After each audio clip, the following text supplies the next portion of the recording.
The PS5 might have its first flop, the rumors are swirling around the next state of play, and we got all of the PSVR 2's launch titles. How's it going, everyone? Welcome to the weekend edition of PSReady. As always, I'm here with Ray Trevino. How's it going? Pretty good, man. Pretty good. What are you playing lately? What am I playing right now? I'm playing through Persona 5 on Game Pass, Nice. and I'm switching between Persona 5, Witcher 3, Deathloop, and then Moonscars right now. Oh, I love Moonscars. I'm digging deep into Death Stranding Director's Cut, and I've already been to the new factory, and I think it's worth a $10 upgrade. Or it might be on PS Plus Extra. Before we jump into the news, I'm checking in on the latest SSD prices. I've noticed a ton of people just got PS5s, and you're going to need some new storage soon. One of the fan favorite drives, the WD Black SN850, which has a PS5 branded version. Both of them are on sale right now for around the same price. So it's sold out on the Western Digital site, but they're charging $180 for it, and you can go to Best Buy and price match it. They've got it for $220. That's still a good price, so even if they won't price match it, I'd still pick it up. But if they will, $180 for a 2 terabyte drive that you'll definitely be able to use in the PC down the line if you want to upgrade to a higher memory drive later on for your PS5, or you move on from the console altogether. This is a good future-proof drive, and it's around the same price as the one I always recommend, the Samsung 980 Pro. Dude is like the CEO of SSDs for your PlayStation 5. And he's right. You're going to need it soon because there's a bunch of really cool games coming out because there's a bunch of really cool games coming out. The Dead Space remake is just around the corner, Hogwarts Legacy, and then also Forspoken, even though I didn't really like the demo for that game. But yeah, like, you got need a lot of hard drive space for Forspoken. I saw it's like 150 gigs or something like that. Maybe it's pretty big. Yeah, I saw Young actually tweeted out. He said the new benchmark is not going to be can this PC run Crysis. Yeah. It's going to be can this PC run Forspoken. Yeah, because like for some reason it has like insane storage requirements and insane like minimum specs for to run the game. First we had Gotham Knights, the unfinished mess, and now it looks like Forspoken is the next one up to bat. So yeah, either way, I think it's worth having an SSD. I use mine for recording all my game footage you guys see here and over on my Twitter. So yeah, SSDs on sale right now. The Firecuda 530, always full price and definitely not worth it. We had issues with that one where it wasn't even close to the speeds on the box. So yeah, my two recommendations, SN850 and the Samsung 980 Pro.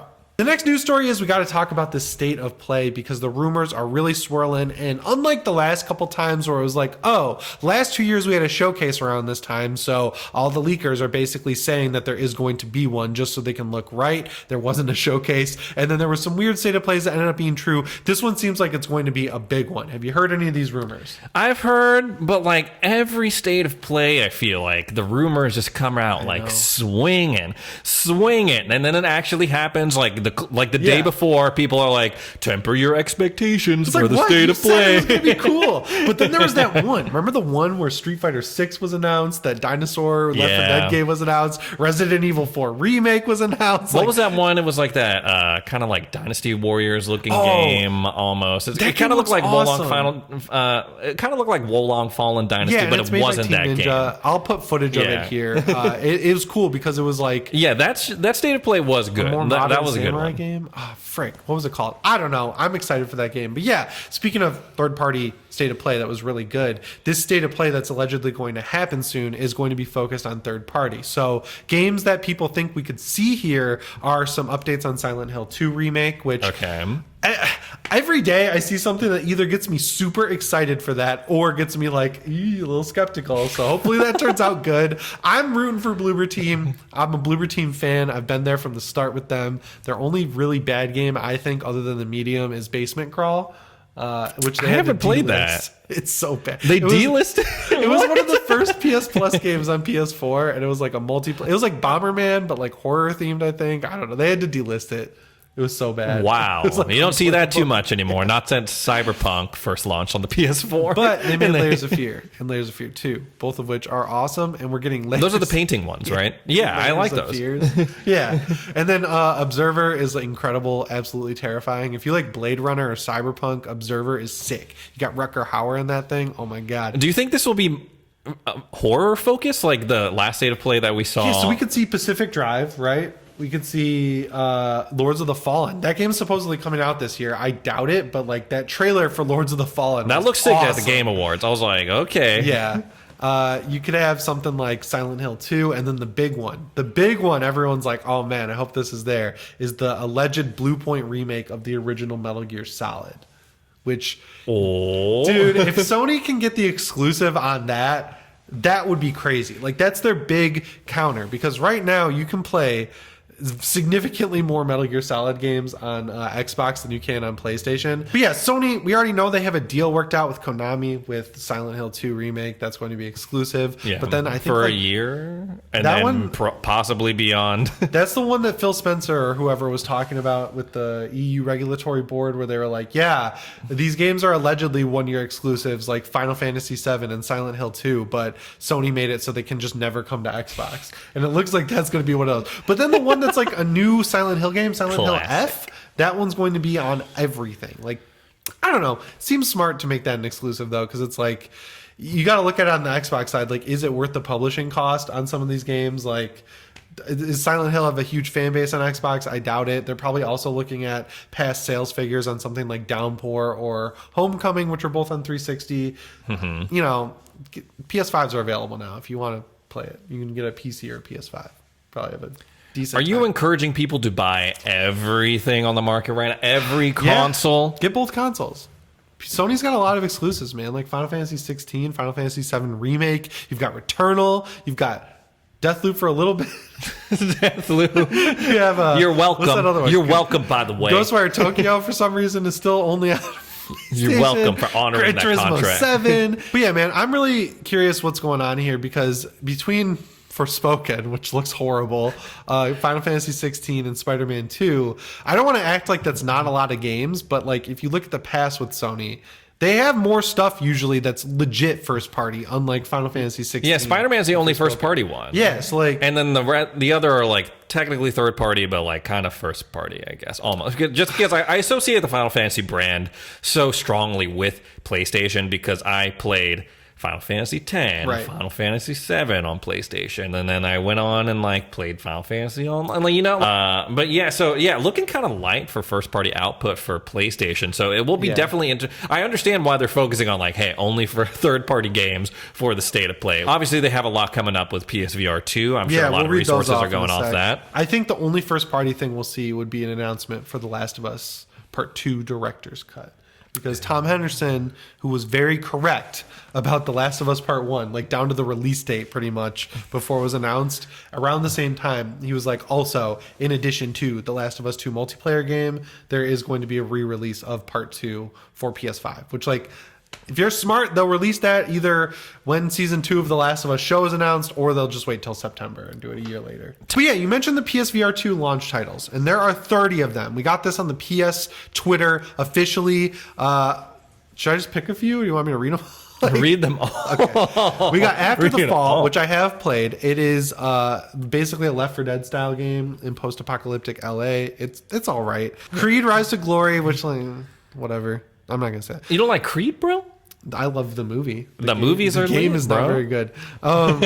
There's this game called Switchback, which is it's a Dark Pictures anthology game from Supermassive. They did a VR game when the PSVR 1 came out in the Until Dawn universe that was okay. Demio, which is awesome. Everyone with the PSVR 2 needs to get Demio. It's like Dungeons and Dragons, but you can like manipulate the whole board, and the animations are sweet. I really love that game. Moss, hopefully people pick that up, because Moss Part 2 sold like 100 copies, I think was the story on PSVR 1, which isn't great. Horizon Call of the Mountain, I think that's obviously going to be the biggest title for PSVR 2 at launch. Gran Turismo 7's getting an update. There's only one mode in the game that doesn't work with VR. They're making the whole Gran Turismo 7 experience VR compatible, including online races. It'll make you really feel like you're driving a nice car, even if you drive like a Honda Fit or something like that. No Man's Sky made me motion sick. Wouldn't recommend it in VR. Runs like crap. Pavlov is the best like Counter-Strike game ever in VR. I love that. Pistol Whip is like a rhythm game where you shoot on the beat. It's pretty good. Resident Evil Village is getting an update, so you can play the whole game in VR mode. And then Resident Evil 4 is going to have a VR, right? Yes. On the PlayStation 5. Cool. That I'm kind of like, that might be the one and only reason why I buy the PSVR 2. Then you've got Tetris Effect, which is like Tetris but with good music and cool visuals. It's a pretty sweet VR game. Those are my recs. There's a lot more. I guess I read half of them. Pretty good launch lineup for this system. Yeah, well, does it make up for the fact that none of our PSVR 1 titles are backwards compatible? We're losing more titles than we're gaining, right? Yeah, but like you look at the two headsets and the two different controllers and even the way they work, and it makes sense. I just hope the developers who put their games on both give people some sort of way to get a discount at the very least.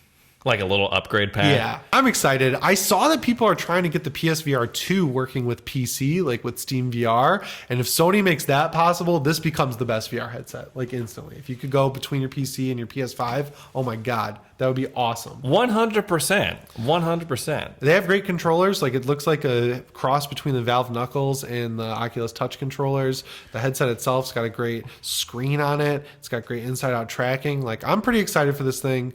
Horizon Call of the Mountain's the one that I want to play. But yeah, we mentioned Forspoken and how bad it looks a couple times today. Did you hear the latest controversy with this game? The story is familiar to me because I watch a lot of anime. It's basically just like I always pronounce it wrong. Isekai. It's basically like an isekai, like otherworld kind of thing. Like where you show up and you have no memory. Transported into like this fantastical world, and she has these like fantastical new powers. Something I'm very familiar with, but the dialogue to me, I don't know. When I was playing the demo, I was like, there's just something like kind of off about this. Like I'm not like the dialogue. You're being too nice. The dialogue is terrible. Like it's like legitimately bad. It's not like a Marvel movie. It's like the memes people make about Marvel movies. There's someone right behind me, isn't it? Yeah, it's like jokes like that. Graphically, sometimes it looks really good. Sometimes it looks terrible. The combat is kind of like weirdly difficult to get your mind around. It's just not coherently coming together. And it kind of feels like a situation where Square Enix is like, look, this game is kind of flawed at its core. We got to just wrap it up. Get it out there and move on. So what are some of the other red flags? Review codes are being very slowly given out to very few reviewers. They're being very careful about who gets a code and when they get a code. The review embargo is for the release date, which is Monday. No, it's for the day before. So the embargo for the reviews is Monday. The game comes out Tuesday. That's not a good sign that we haven't heard anything about this game. Not a lot of marketing going on really on Sony's part, other than they added a bunch of merch to the PlayStation merch store. So usually, like, Sony does a pretty good job of marketing their games. When Horizon Forbidden West came out, I saw commercials for that everywhere, on YouTube, on the internet, just browsing. Yeah, I'd be out at bars and they'd be showing off the commercial, like, choom. And then it was like the first time my wife was like, what's that game? That looks like kind of cool, you know? Yeah. I haven't seen anything like that for Forspoken. Of course, Horizon Forbidden West, first party title, you know, it's kind of like a very solid game. It was like a highly anticipated sequel, and you know, they were fighting an uphill battle with Elden Ring, so I'm sure they pumped in a little bit more money into that title to kind of put it at the forefront of the public's really conversation. Well. But so I can understand why, like, you know, they maybe weren't pumping as much money into Forspoken, but still, it does seem weird that we haven't heard too much about it since the last couple state of plays.